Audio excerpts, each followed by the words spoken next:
King, what the hell just happened?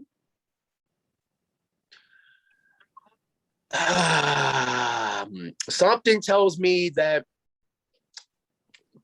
Andrade and Malachi have formed an alliance, but I think a certain now Queen may be in the weights, because remember, for those that watch Crown Jewel, Zelina was named Queen's Crown tournament winner. But with these two here of who they are associated with, because if you look back, Andrade was paired with Zelina Vega in WWE. Tommy is married to Zelina, known as Thea Trinidad as her real life name. Right. Something tells me this is and like I said, for those that are watching, this is just me giving a stretch. This is just me thinking outside the box. But this is like a little hint of basically saying, is Zelina on her way, and is her contract with over there in Stanford a short-term type of contract where you came back, we feel sorry, we're going to give you the Queen's Crown winner, you can be Queen Zelina, but we're not going to push you. We're just going to let your contract expire, and then she could join up with Andrade and Malachi. Right now, it's like a little teaser, a big teaser at that. Yeah, okay.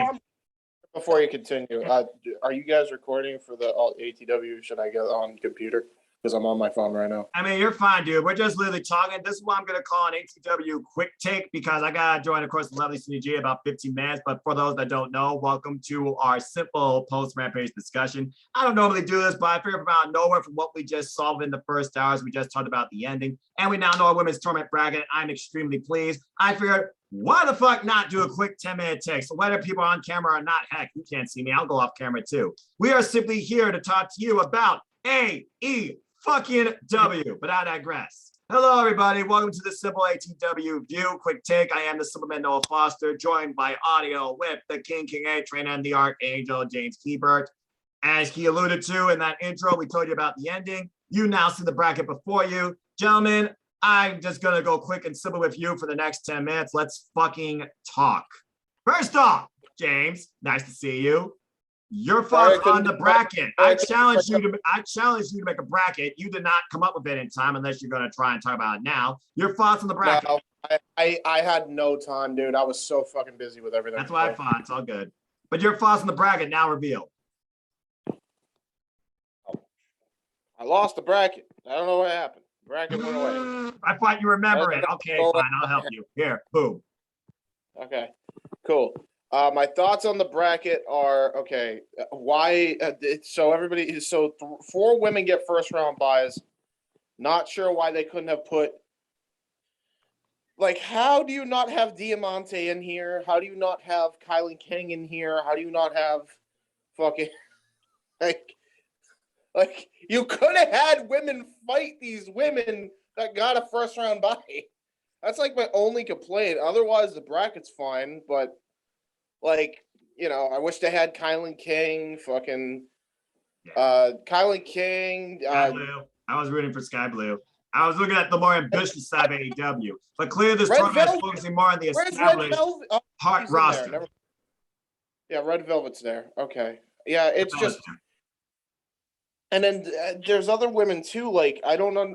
There was like 4 other women you could have put in those slots and had them lose. Like, Diamante and Thunder Rosa should have been a first-round match. Jane Cargill and fucking Layla Hirsch should have been a first-round match. Oh, wait. Is Layla Hirsch in the tournament? No, she's not. Why she isn't, I don't know. Yeah. Nyla Rose, Sky Blue, Chris Statlander, Kylan King. I mean, I don't...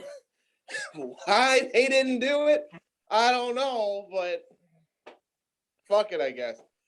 Well, the way I see it is this, James, if I can quickly sum it up for you. They're focusing on the core heart roster of AEW right now for the TBS title, and I feel all those names you mentioned will be challengers for the TBS title down the line. Although I do kind of wish that the matches you did talk about for the buy people kind of happened. But if you all have looked at the rankings like I have, you will notice that they literally gave the buys to those in the rankings, which I think makes sense because if you're in the rankings, clearly you earned something.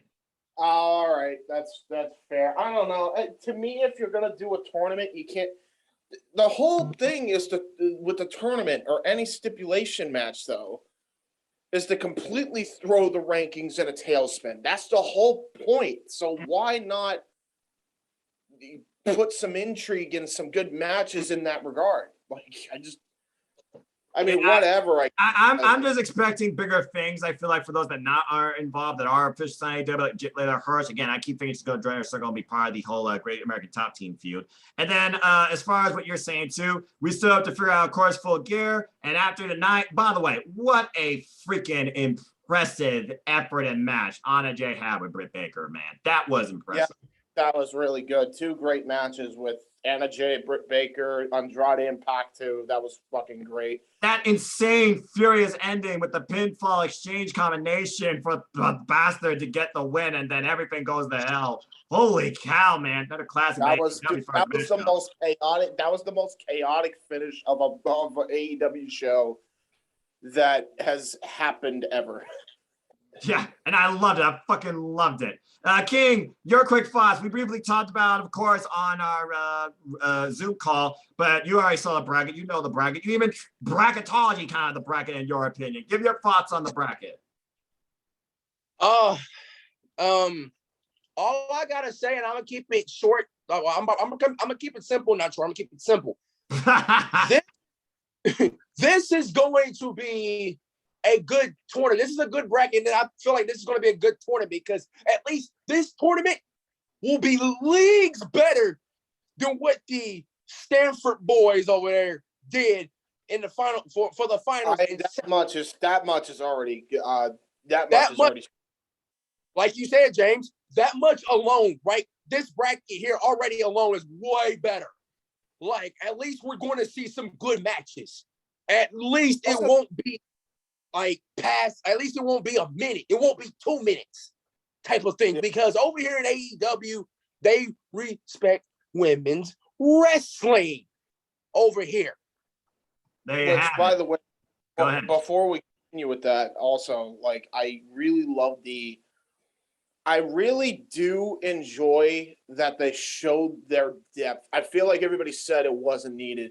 They have a lot of fucking women more than they realize. Yes. In the tournament, they actually have a lot of women. And I just named 4 that should have been in this bracket right off the top of my fucking head. So there's a ton of great women on this roster that you are justifiable to have 2 singles titles. You didn't see that until you saw this bracket. Yeah. It shows when you actually see it right in your face, like, oh, wow, they really needed it, didn't they? Jesus Christ, there's so many. Well, again, you look at the growth of the women's roster that's always been like that first red herring of this company. You definitely can see how much it has evolved over time. And again, you look at these matches. Oh, it's like leagues better. It's leagues better than it was now. It might even be the more important division. If we're talking about talent, right? Yeah. WWE probably still has the best, at least for now, knock on wood, in like 2 years when they do another round of cuts. But, like, they, at least for right now, have the best talent.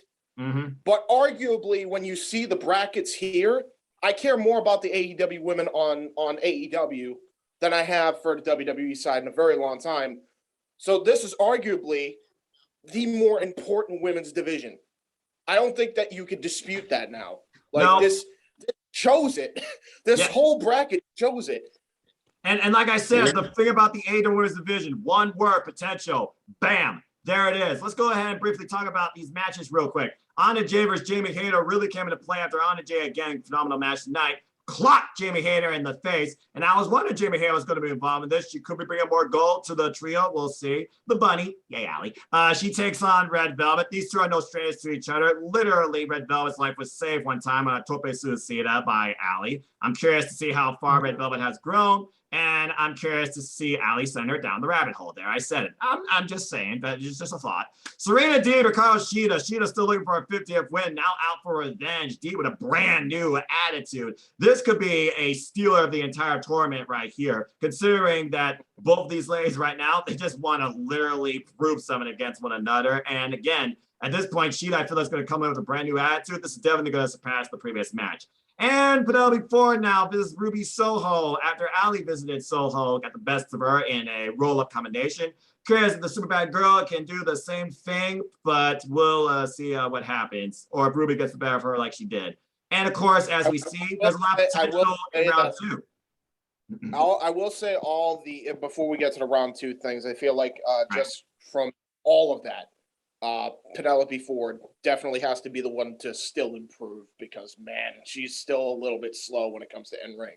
Well, everybody based on her move set alone, I do see what you're saying, but again, we're gonna have to wait and see. And why I would love to talk about round two, guys. Let's go ahead and just watch this, and then we'll talk about as it goes, because right now we have to start round one. And as we know, round one, it begins tomorrow. And I love the fact this is simply on Dynamite Rampage, really bringing the women's division to the most eyes possible and bringing it forward. As we know, tomorrow we will get Penelope Ford, as you alluded to, versus Ruby Soho. Will the experience of Ruby Soho overcome Penelope Ford, or will this dangerous, cunning, super bad attitude allow Penelope Ford to get to the second round? Will her friend be in her corner? But not only that, in what I think could be the match of the night tomorrow night, and again, I'm challenging this against Bryan Danielson and Dustin, so we'll see what happens.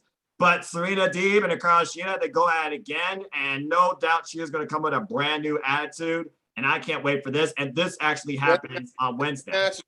This match is going to steal round one, I'm telling you right now. Easily.